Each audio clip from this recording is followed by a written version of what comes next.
आचार्य कल्प पंडित टोडरमल जी द्वारा रचित मोक्ष मार्ग प्रकाशक ग्रंथ अधिकार 8वां उपदेश का स्वरूप।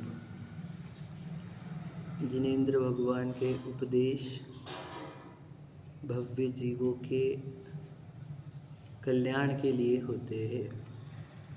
कल्याण तब होगा जब वह अनंत सुख को प्राप्त होगा।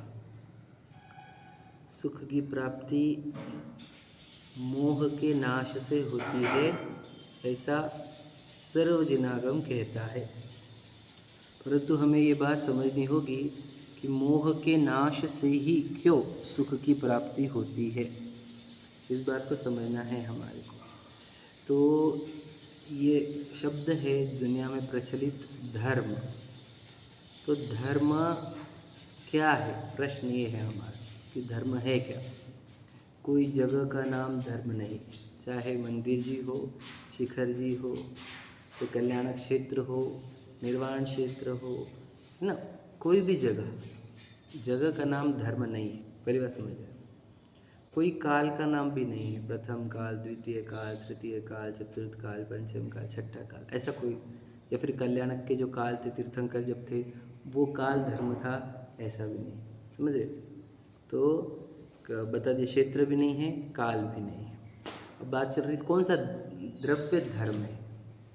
जीव, पुद्गल, धर्म, अधर्म, आकाश, काल। धर्म का तो सिर्फ नाम है ना। तो ये छह द्रव्य में भी कोई धर्म नहीं है। अब बात क्या चल रही है, बचा क्या अब हमारे पास, भाव बचा। भाव, द्रव्य, कोई द्रव्य धर्म नहीं है, कोई क्षेत्र भी धर्म नहीं है, कोई काल भी धर्म नहीं है, फिर भाव का नाम धर्म है। कौन से भाव का, देखो प्रश्न है ना, इसी बात का। तो जो भाव स्वभाव रूप रहे, अर्थात जो हमारे गुण धर्म है उसका उस रूप कार्य होना वही धर्म है। जैसे शक्कर का धर्म मिठास है, ऐसा दुनिया में प्रसिद्ध है। जल का धर्म शीतलता है, अग्नि का धर्म उष्णता है। अग्नि भले ही जलाती हो परंतु जलाना उसका धर्म है। आप समझे क्या। यदि अग्नि जलाएगी तो उसको मतलब अच्छा कहा जाएगा, समझे क्या, समझे। वो नहीं जलाएगी तो बुरा कहा जाएगा। आप समझे क्या। क्यों, क्योंकि वह अपने गुण धर्म के अनुसार कार्य करे। ये इम्पोर्टेंट कंडीशन है। आप समझे क्या। मतलब जिसके लिए वो प्रसिद्ध है, जिसके लिए हम उसका प्रयोग करते हैं, उसने यदि वो कार्य किया तो वो धर्म निभा रही है अपना, है ना। अग्नि जब जलाएगी तब धर्म निभाएगी। आप समझे। जब वो नहीं जला रही है तो वो धर्म विरुद्ध कार्य कर रही है। आप समझे ना। तो जिस द्रव्य के अंदर जो गुण धर्म है वो उसका रूप कार्य करे तो वो उसका धर्म है। समझे। तो हम चेतन वस्तु है, चेतन। तो चेतना और जानना देखना ये हमारा धर्म है। सिंपल है एकदम, है ना। और जहाँ जानना देखना छोड़कर हम मोहित होते हैं, राग द्वेष रूप होते हैं, वह अधर्म है। आप समझे ना। मोह रूप हो गए, राग द्वेष रूप हो गए तो अधर्म हो गया। क्यों। और इस अधर्म से होता क्या है, इस अधर्म से होता है दुख, आकुलता। समझ रहे। यही तो होता है। धर्म और अधर्म है क्या। जो सुखी करे वो धर्म है, जो दुखी करे वो अधर्म। तो मोह राग द्वेष से जीव दुखी होता है, इसलिए वो अधर्म है। और ज्ञाता दृष्टा भाव, ज्ञान दर्शन रूप रहना, साक्षी रूप रहना, यही धर्म है इस जीव का। इसको धर्म भी क्यों कहा, क्योंकि इसमें ही तो उसको सुख मिलता है। आकुलता नष्ट इसी में होती है। समझे क्या। अगर ये समझेंगे तो हम अगला चैप्टर समझ सकेंगे। पहले धर्म समझ लो। धर्म वो जो सुख दिलाए। प्रश्न सिंपल बात है, जो सुख उत्पन्न करा। ये डेफिनेशन दुनिया में है ना, कि सुख के लिए कहा जाओ धर्म की ओर। धर्म है क्या, कोई जगह का नाम नहीं, काल का नाम नहीं, है ना, कोई व्यक्ति का नाम नहीं, कोई वस्तु का नाम नहीं। धर्म तो अपने गुण धर्म के अनुसार परिणमना, उसका नाम धर्म है। स्वभाव रूप परिणमना, उसका नाम धर्म है ना। तो जो स्वभाव रूप परिणमते हुए इस जीव को थकान होती है क्या, प्रश्न ये। स्वभाव रूप परिणमने में थकान नहीं होती, चाहे कितने भी साल अनंत काल तक वह रहे तो भी उसमें थकान नहीं होती, समझे कि नहीं। और ना ही कोई शक्ति ऐसी चलती है कि जो बोले कि चलो बाहर चलो बाहर चलो। और विभाव में होती है थकान, और वहाँ से वो भागना चाहता है, समझे। तो समझ लो, हम ये समझ रहे हैं कि जिन मंदिर में आना धर्म है, भक्ति पूजन करना धर्म है, स्वाध्याय करना धर्म है, सीखना सिखाना धर्म है, पूजन धर्म है, तीर्थ यात्रा धर्म है, अणुव्रत का पालन, महाव्रत का पालन धर्म है। तो मुझे बताओ, यहाँ पर थकान है या नहीं है कि नहीं। वहाँ क्या आप चिरकाल तक यानी अनंत काल तक वो कार्य कर सकते हो क्या, ये सब कार्य जो आपने गिनाए अभी। ये हम बहुत देर तक, क्या हम आधे 1 घंटे के बाद ही इसमें से बाहर हो जाते हैं। 2-4 घंटे पकड़ो, किसी के 8 घंटे पकड़ो, 10 घंटे पकड़ो, इसमें आजीवन नहीं रहा जा सकता। इससे ये सिद्ध होता है कि ये धर्म नहीं है।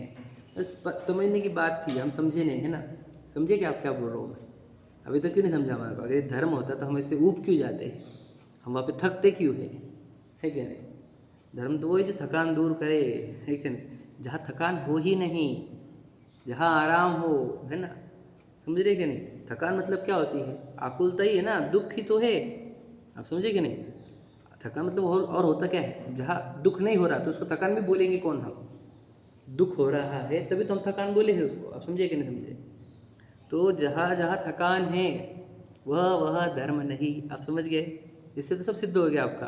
पूजन पाठ स्वाध्याय नियम व्रत सीखना सिखाना सब सब सब, तीर्थ वंदना अणुव्रत महाव्रत जंगलों में जाकर बैठना वगैरह सब जो कुछ है, ये सब धर्म नहीं।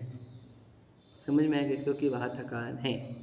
फिर वो खाना पीना घूमना फिरना, वहाँ पर तो बहुत थकान है। वहाँ पर तो एक देखो, यहाँ पर तो भी मंदिर में आके 1 घंटा बैठ सकते हो, वहाँ पर तो आपको 5 मिनट भी बैठने चैन से नहीं बैठते। ये हुआ कि वो हुआ कि वो हुआ कि वो हुआ क्यों। यहाँ तो भी 1-2 घंटे की स्टेबिलिटी है आपके जीवन में, समझे कि नहीं। मतलब मंदिर में आकर तो भी आपको 1-आध घंटे से स्वाध्याय को आप 1 घंटा बैठे, एकदम पौन घंटा बैठे, तो पौन घंटे आप एकदम शांत भाव से बैठ सके हो। तुम घर में पौन घंटा बिना कुछ किए करके बताओ, बैठोगे ही नहीं। कुछ ना कुछ करोगे, ना मोबाइल देखोगे, टेलीविज़न देखोगे, किससे बात करोगे, आदि आदि। मतलब वहाँ पर तो पौन घंटे की भी आराम नहीं है, वहाँ पर तो निरंतर थकान है। कहाँ, जहाँ हम रहते हैं, घर व्यापार है ना, पत्नी बच्चों के साथ में, वहाँ पर तो निरंतर थकान है। यहाँ आने पर कार्य घट जाते हैं मंदिर में, है ना, क्योंकि वो पूरी गन पूरी ख़त्म करके हम अंदर आते हैं। यहाँ पे शांति भी लगती है। बहुत लोग बोलते हैं यहाँ पे शांति लगती है मंदिर में वो इसीलिए मिली है कि तू पूरी गन बंद करके आए, यहाँ पर बैठा है।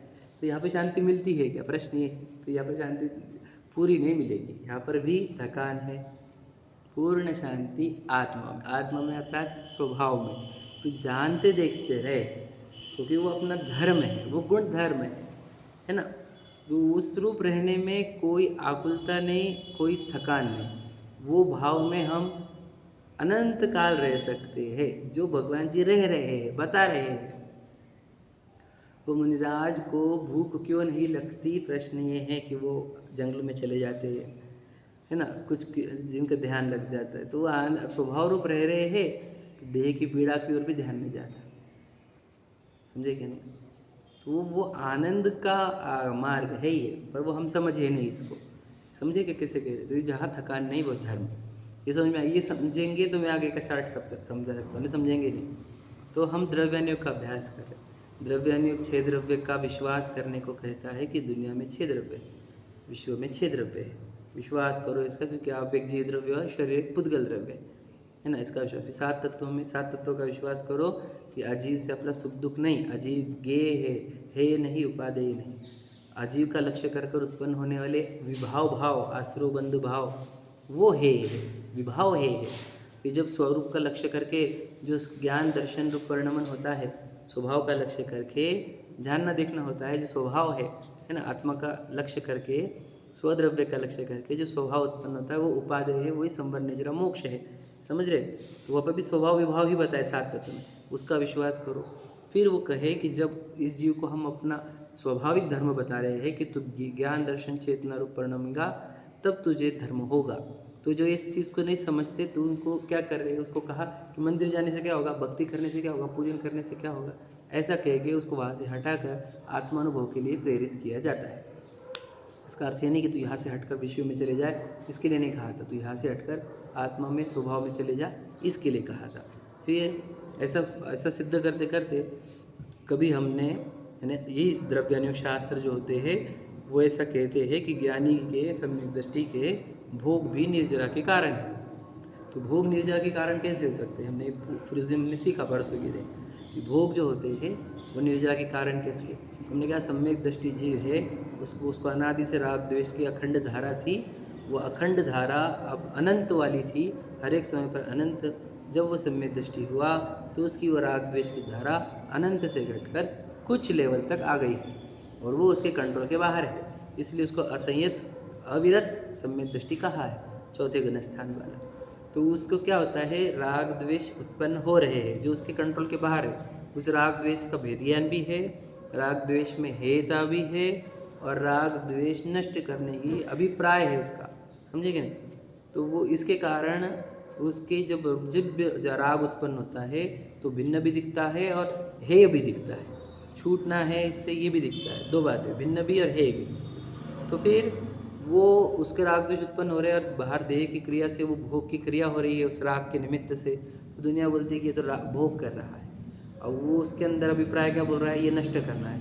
इसीलिए उसका जल्दी ही ये नष्ट होकर वो बाद में केवल ज्ञान को प्राप्त हो जाता है।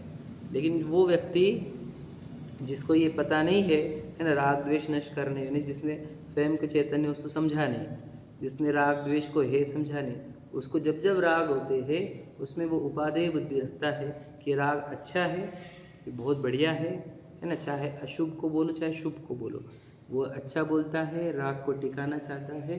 तो वो भले ही वो दीक्षा लेकर उसके राग की मात्रा घटी हुई हो, तो लेकिन वह बाद में वापस राग में लिप्त होकर अनंत संसार भ्रमेगा। ये चर्चा अपन परसों कर चुके हैं, है ना। अब आगे बढ़ना है हमारे को। आज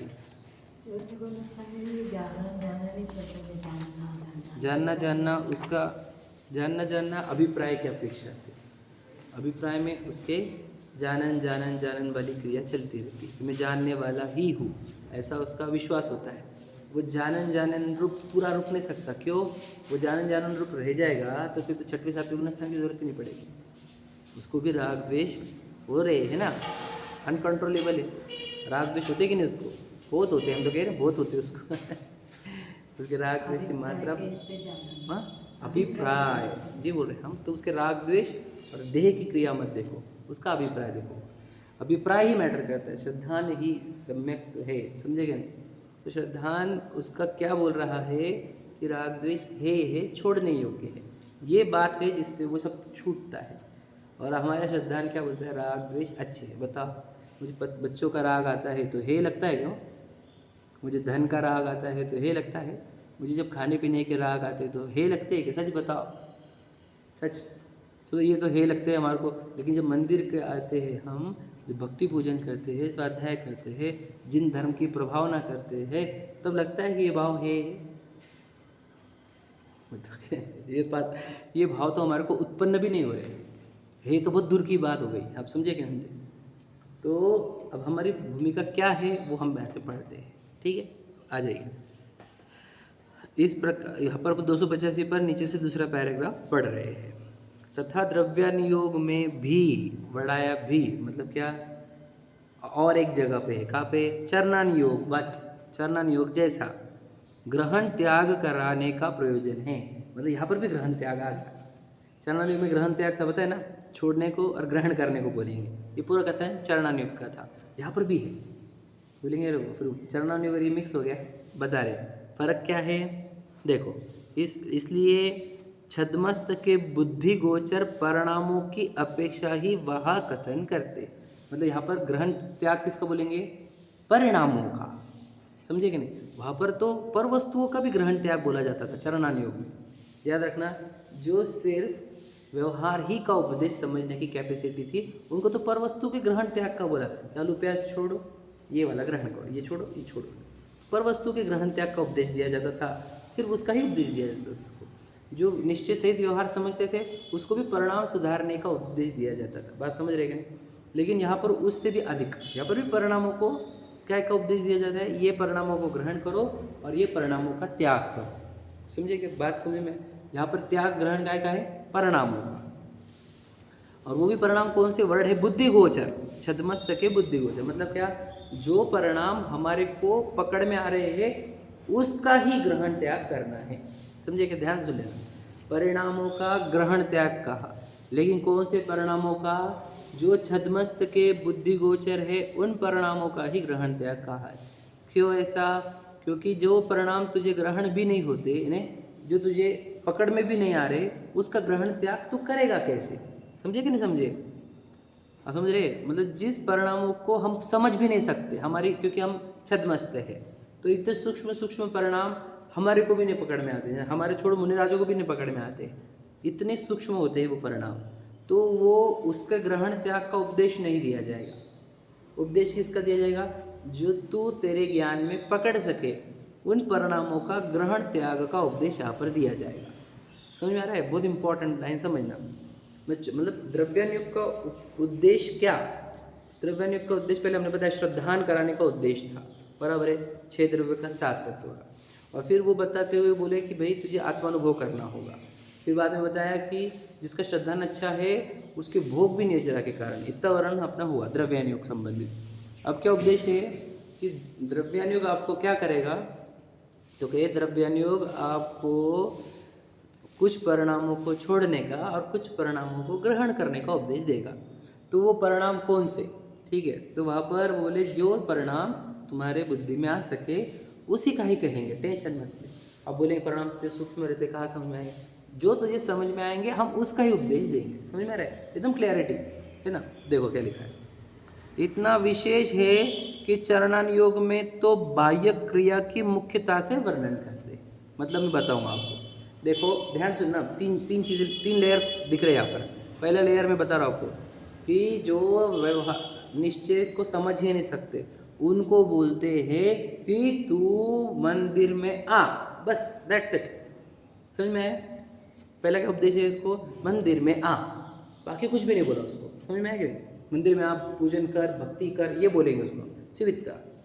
जो निश्चय सहित व्यवहार का उपदेश सुनने के ताकत रखते हैं उसको हमने कहा परिणामों को शुद्धि के लिए मंदिर में आया कर, परिणामों की शुद्धि के लिए पूजन भक्ति किया कर, परिणामों की शुद्धि के लिए। तो अब हम उसको हर जगह पे क्या बोल रहे हैं? परिणामों की शुद्धि के लिए। और आगे क्या बोल रहे हैं? पूजा कर, भक्ति कर। आप समझे? तो वहाँ पे क्रिया की मुख्यता से परिणामों का उपदेश है। समझ, लेकिन वर्ड क्या देखो वापस समझे गए?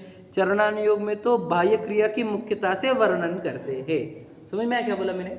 2 लेयर समझ में आएगी। पहली लेयर में क्या किया हमने? सिर्फ उसको बोला कि तू ये कर, पूजन किया कर, भक्ति किया कर, स्वाध्याय किया कर, दर्शन को आप प्रक्षाल कर कर करके उपदेश दे दिया हमने उसको, क्योंकि वो परिणाम कुछ समझता नहीं, उसकी कैपेसिटी नहीं। हमने बताया ना, स्थूल बुद्धि का था वो हमारे सामने, तो हमने उसको उपदेश वही बोला भाई तू मंदिर में आया कर, भक्ति पूजन किया कर, स्वाध्याय किया कर, प्रक्षाल पूजन किया कर। समझे कि नहीं? तो उसके लिए तो ही बस था, क्योंकि क्रिया शुभ होने से उसको थोड़ा अच्छा लगता था। समझे कि नहीं? तो उसको इसका उपदेश दिया क्या कि तू ये किया कर, ठीक है। फिर जैसे उसकी थोड़ी लेवल अप हुई या थोड़ा समझदार व्यक्ति होगा तो हमने उसको ये कहा कि तेरे परिणामों की शुद्धि के लिए तू रोज मंदिर में आया कर, तेरे परिणाम विशुद्ध होंगे। यहाँ पर तू प्रक्षाल पूजन करेगा तो परिणाम विशुद्ध होंगे, पूजन करेगा तो तेरे परिणाम विशुद्ध होंगे, स्वाध्याय करेगा तो परिणाम विशुद्ध होंगे। तो यहाँ पर भी क्या बोल रहे हैं? अब यहाँ पे बोला क्या जा रहा है? परिणामों की विशुद्धि, मतलब ध्यान दिया जा रहा है परिणामों की ओर, लेकिन करने को भी कहा जा रहा है। आप समझे कि नहीं? परिणाम के साथ क्रिया जोड़ दी गई है। ये चरणानुयोग का उपदेश है। समझ रहे हैं? चरणानुयोग का उपदेश क्या है? परिणामों के साथ क्रिया जोड़ दी। देखो वर्ड क्या है? चरणानुयोग में तो बाह्य क्रिया की मुख्यता से वर्णन करते हैं। मतलब वहाँ पे भी जो दूसरा उपदेश है, दूसरा लेयर जो हमने बताया, वहाँ पे भी परिणाम सुधारने का ही उद्देश्य था, बराबर है। लेकिन वहाँ पर परिणाम सुधारने के अर्थ भी क्या कहा गया कि आप क्रिया सही करो। ठीक है, देखो द्रव्यानुयोग में आत्म परिणामों की मुख्यता से निरूपण करते। अब द्रव्यानुयोग 3rd लेयर, अब यहाँ पे आत्म परिणामों की बात करेंगे। मतलब क्या? सिर्फ परिणामों की बात करेंगे। समझ में आया? तो आप बोलेंगे परिणाम वाला तो एक अनुयोग अलग है हमारे पास, करणानुयोग, वो परिणामों को ही देखता ना। तो यहाँ पर क्यों बोल रहे हैं?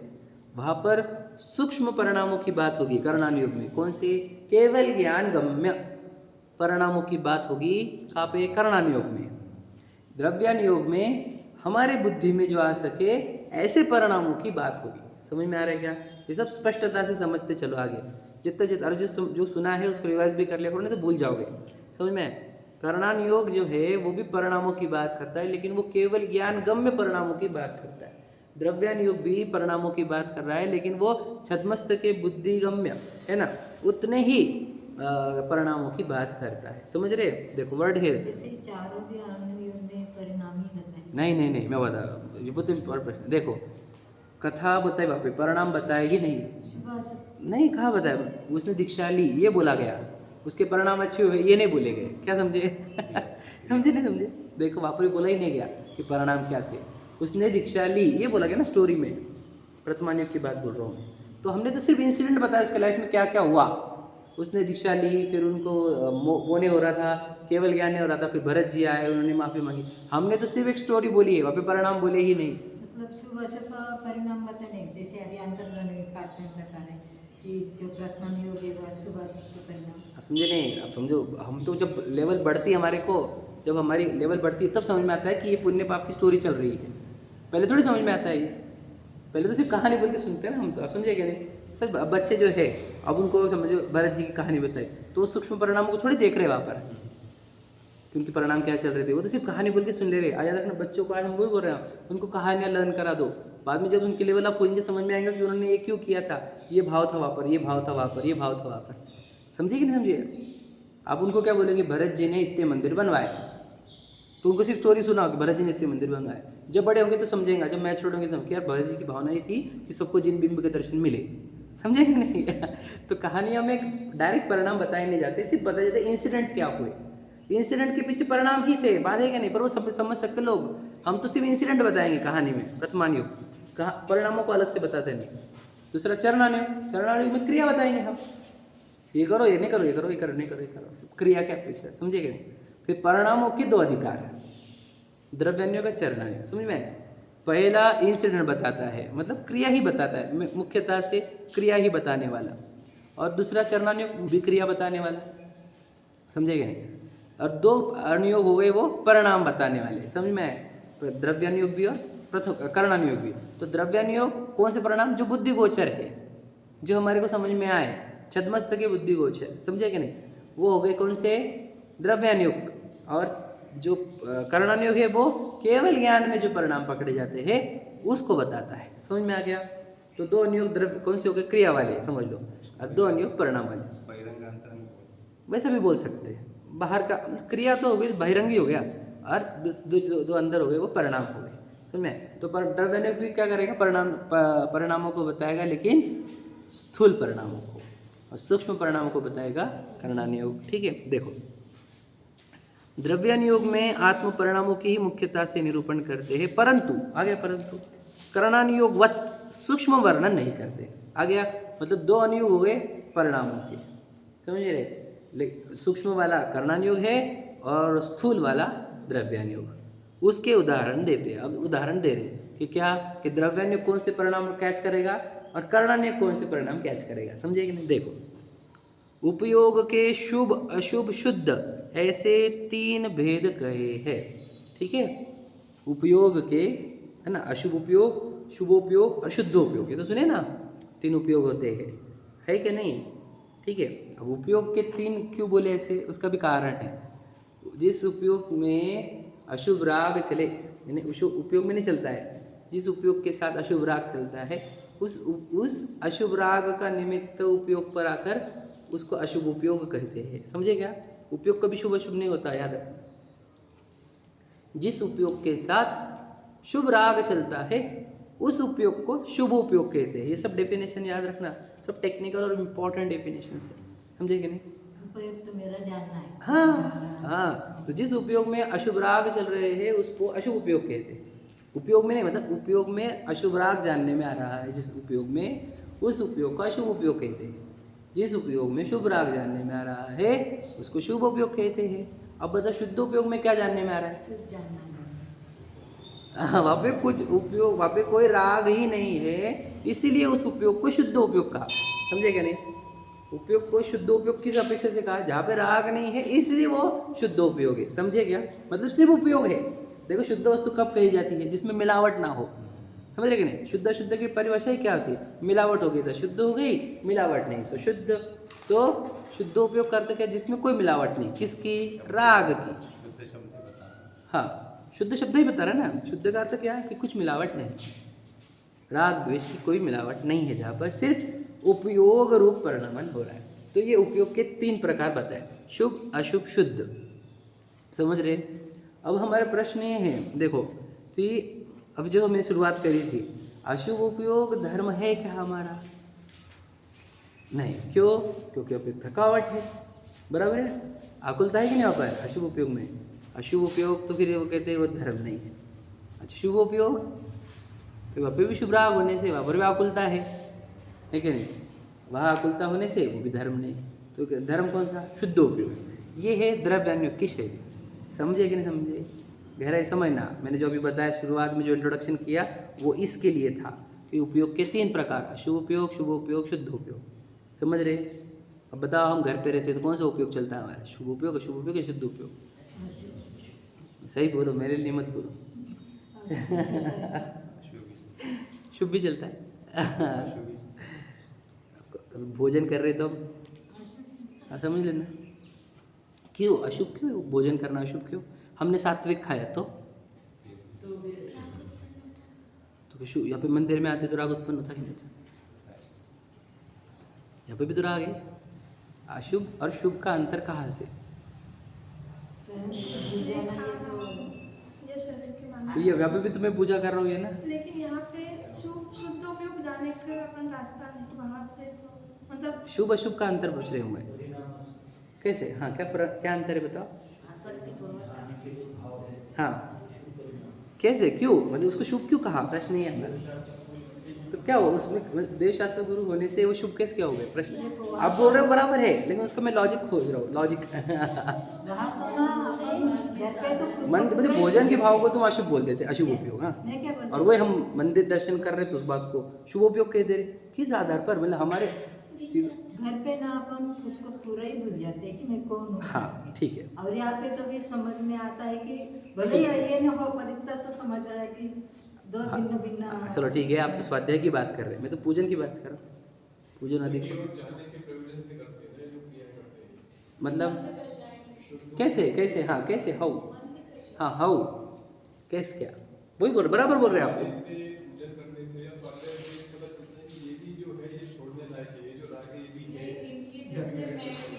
ठीक है, धर्म के मार्ग में हाँ, मंद हुई कशा, पर कैसे हुई बता दो। चलो अब सही पहुंच गए। हाँ, तो होता क्या है वही पूछ रहे हैं हम। देखो समझा रहे हैं आपको कि जो घर के भोजन वाला जो राग है वो तीव्रतम आसक्ति और आकुलता वाला होता है। समझे क्या नहीं? वहाँ पर तो भोजन होना ही ऐसा है कि नहीं है? ये बताओ, होना ही है वाला है कि नहीं? कि चलेगा, हुआ तो भी चलेगा, नहीं हुआ तो भी चलेगा, ऐसा तो कुछ नहीं है वहाँ पर। समझ रहे क्या नहीं? तो भोजन के बीच में किसी ने उठा दिया तो थाली लगी और किसी ने उठाया तो फिर क्या होता है? अंदर बहुत तेज़ लगी है भूख और किसी ने बोला उतना काम कर लो पहले। आप समझे क्या नहीं? तो वहाँ पर कैसा हो गया? आप समझ रहे? इंटेंसिटी ज़्यादा है राग की। आप समझ रहे क्या? थोड़ा लॉजिकली समझना होगा आपको कि भोजन को क्यों अशुभ राग कहा गया है, वो समझना होगा। समझ रहे? कि ड्रेस पहनना हमारा कलरफुल, तुमने बोल दिया नहीं आज वाइट ही पहनने का है, तो फिर वो राग कैसा है? वो ड्रेस कलरफुल पहनने वाला तीव्रतम है कि मध्यम है? समझे क्या नहीं? तो तीव्रतम। तो वहाँ के सभी कार्य आप समझ लेना, कोई भी कि मुझे वो चैनल देखना, तुम क्यों बदले? मुझे वो देखना था, क्यों करा तुमने? आप समझे क्या नहीं? सब जगह लगेगा वहाँ पर कि मैंने बोला था साथ में चलो, क्यों चल रहे?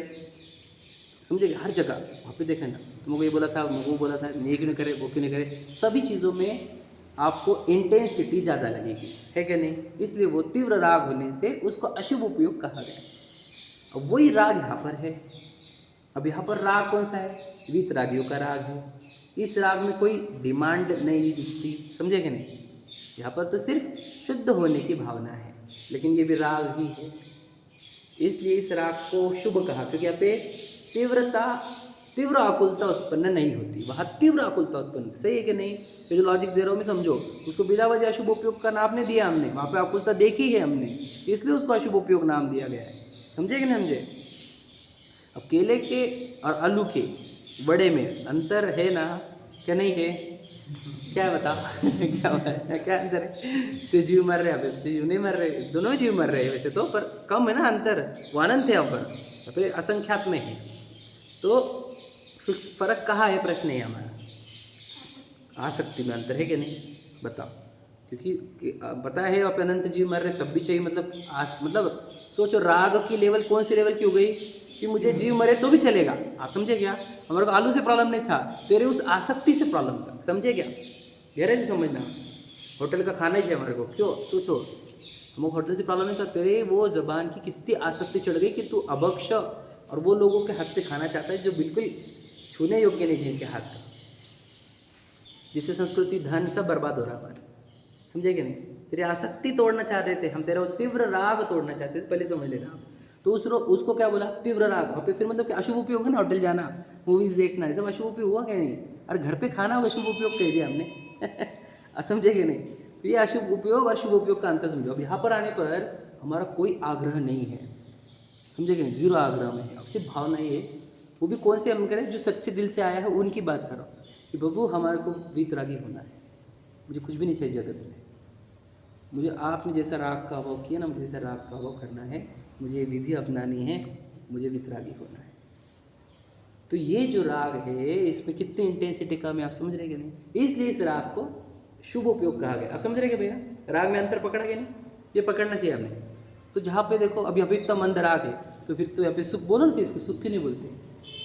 कि तुझे ये राग भी आकुलता ही उत्पन्न करता है, ये बात समझ ले। जहाँ राग नहीं होगा वहाँ निराकुलता है, वो शुद्धोपयोग है। अशुभ उपयोग, शुभ उपयोग और शुद्धोपयोग का अंतर समझो। इसको दृष्टांत दिया था रविंद्र जी ने, मैं तब सुना था जब शुरुआत के स्टेज में, कि कोई बहुत भयंकर गर्मी से जा रहा हो, बताया था एग्जाम्पल, तो वो नदी किनारे बैठकर नदी के पानी में पैर रखता है तो बोलता कितना शीतल जल है, बराबर है। और वो मछली नीचे से ऊपर आई तो बोलती ये पानी कितना उष्ण है। समझे कि नहीं समझे? अंतर है कि नहीं? तो वो जो तेज धूप से आता है, पाप से आता है, उसको मंदिर में आकर शांति मिलती है, ये बात सच है। समझे कि 100% सच है। लेकिन जो आत्मा में से बाहर आते हैं ना, तो उनको यहाँ पर भी गर्मी ही लगती है समझे? तो सब एक्चुअल शांति है ना, शीतलता आपको तो स्वभाव में मिलेगी, शुद्धोपयोग में मिलेगी। समझ रहे? वो यहाँ पर बोल रहे हैं। ठीक है, पढ़ो। उपयोग के शुभ अशुभ शुद्ध ऐसे 3 भेद कहे, वह धर्मानुराग रूप परिणाम, वह शुभोपयोग है। अब बताओ, ये भी थोड़ा बहुत इंपॉर्टेंट लाइन है ये, मेरे पास ज़्यादा समय नहीं है।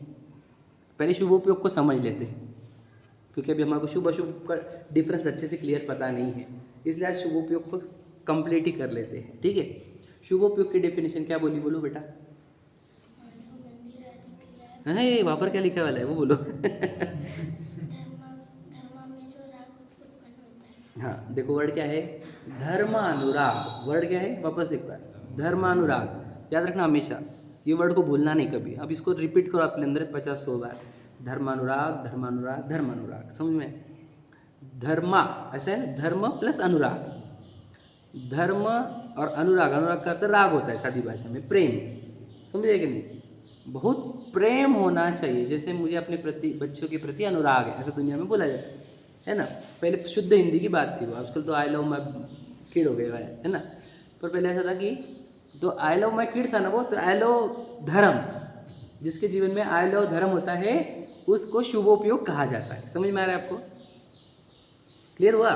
कि जिसका राग हो, अनुराग हो किससे? धर्म से। ठीक है, क्लियर हुआ? अब धर्म से अनुराग मतलब क्या, ये बताइए आप। What do you mean by धर्म से अनुराग?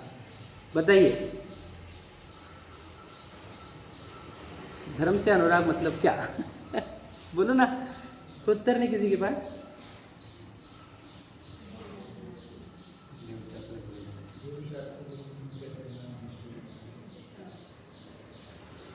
धर्म का अनुराग बोलो, नो उत्तर बोलो कुछ तो भी।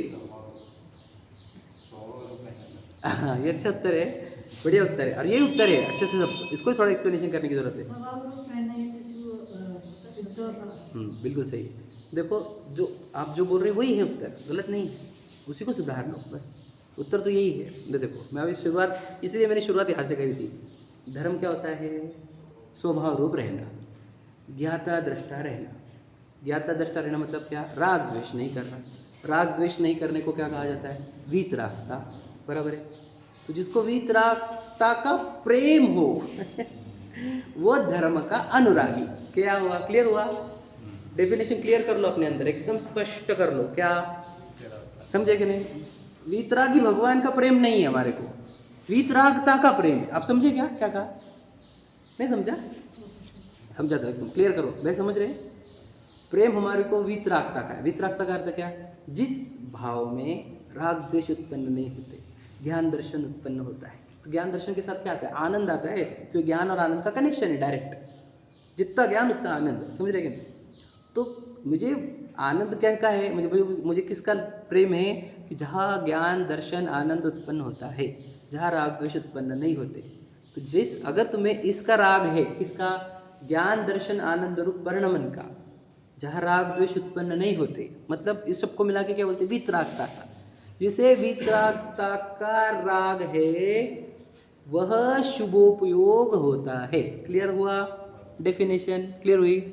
तो ये वीतरागता के चिन्ह भगवान जी है, इसलिए भगवान जी से भी प्रेम होना। वीतरागता को बताने वाली जिनवानी है, इसलिए जिनवानी से भी प्रेम होना। वीतरागता को धर्म बोलने वाला जैन धर्म है, इसलिए जैन धर्म से प्रेम होना। जो वीतरागता की बात करते हैं उन व्यक्तियों से प्रेम होना। जो वीतरागता के मार्ग पर चल रहे हैं उन व्यक्तियों से प्रेम होना। जहाँ वीतरागता जिस माध्यम से वीतरागता बताई जा रही है उन सब माध्यमों से प्रेम करना। समझे कि नहीं? और इस वीतरागता के मार्ग को आगे बढ़ाने की जो भावना है, ये सब शुभोपयोग में आएगा। क्लियर हुआ? हम तो कुछ और ही समझ रहे थे, मंदिर में आना, भक्ति करना, ये शुभोपयोग है कि नहीं? वैसा नहीं है जैसा तुम समझ रहे हो। तो हमारे का डेफिनेशन क्या थी? मंदिर में आना, भक्ति पूजन कर रहे हैं हम, है ना? ये नहीं था, इसलिए हम चुप रहे। इसलिए चुप बैठ गए।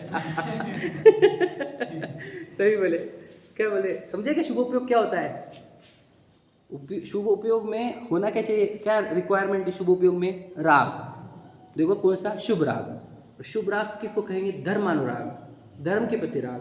धर्म क्या है? वीतराग भाव। जिस भाव में ज्ञान दर्शन ही है, आनंद ही है, राग द्वेष किंचित नहीं है, उस भाव में, वो भाव ही तो धर्म है। मैंने बताया ना आपको, कोई द्रव्य क्षेत्र काल धर्म नहीं है, भाव धर्म है। कौन सा? वीतराग भाव। जिस भाव में स्वभाव है ज्ञान दर्शन और विभाव राग द्वेष किंचित भी नहीं है, वो भाव है धर्म एक्चुअल में। और उसका अनुराग होना कि मुझे भी धर्म प्रकट करना है, इसलिए उस धर्म भाव की अनुराग, उसका नाम बोलो शुभ उपयोग है।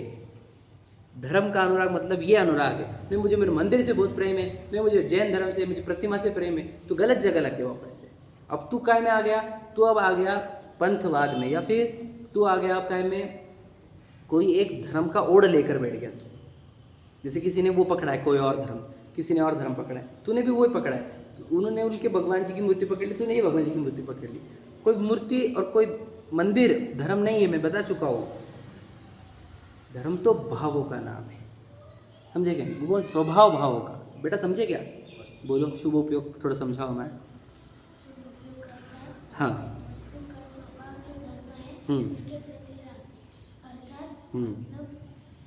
बोलते जाओ। मतलब वीतरागता का स्वभाव है, वो वही धर्म है, और उसके प्रति जो अनुराग या राग होता है, वो धर्म है। बराबर बोल रहे हैं क्या? बिल्कुल सही बोल रहा है, समझे कि नहीं? यही बात है। अब इसको बताओ कि जिसको वीतराग भाव का अनुराग होगा वो जीव कैसे जिएगा? करेगा, बराबर है। और उसको क्या पसंद आएगा? अब वो तरह देश शास्त्र गुरु पसंद आएंगे। क्यों? क्योंकि उसको ये वीतरागता बता रहे हैं। देश शास्त्र गुरु तीनों वीतरागता बता रहे हैं, बराबर है। तो देश शास्त्र गुरु के निकट रहेगा। देश शास्त्र गुरु के लिए मंदिर भक्ति आदि पूजन प्रोग्राम शिविर आदि रखेगा, समझे क्या नहीं? देश शास्त्र गुरु सबको मिले इसके लिए मेहनत करेगा, समझे कि नहीं। हमारे को क्या लगा, देखो हमने वो वीतराग भाव से अनुराग किए बिना ये सब एक्टिविटी कर रहे हैं हम, क्या समझे कि नहीं समझे, क्या समझे, क्या बोला मैंने, वीतराग भाव से अनुराग किए बिना ये एक्टिविटी करना, ये वैसे ही है दूल्हा बिना बारात, समझे कि नहीं।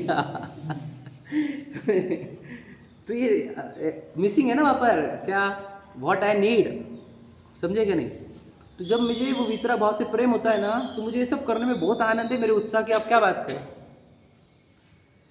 प्रशम का अर्थ होता है सांसारिक कार्य बोरिंग लगना, एकदम बोरिंग, और संवेग ये धर्म कार्य बहुत उत्साह होना उसके अंदर, सुनिए ना आपने। संवेग में क्या होता है, उसको धर्म कार्यों में बहुत उत्साह होता है, तत्परता होती है, कितना करूँ कितना नहीं ऐसा लगता है, वो संवेग परिणाम है।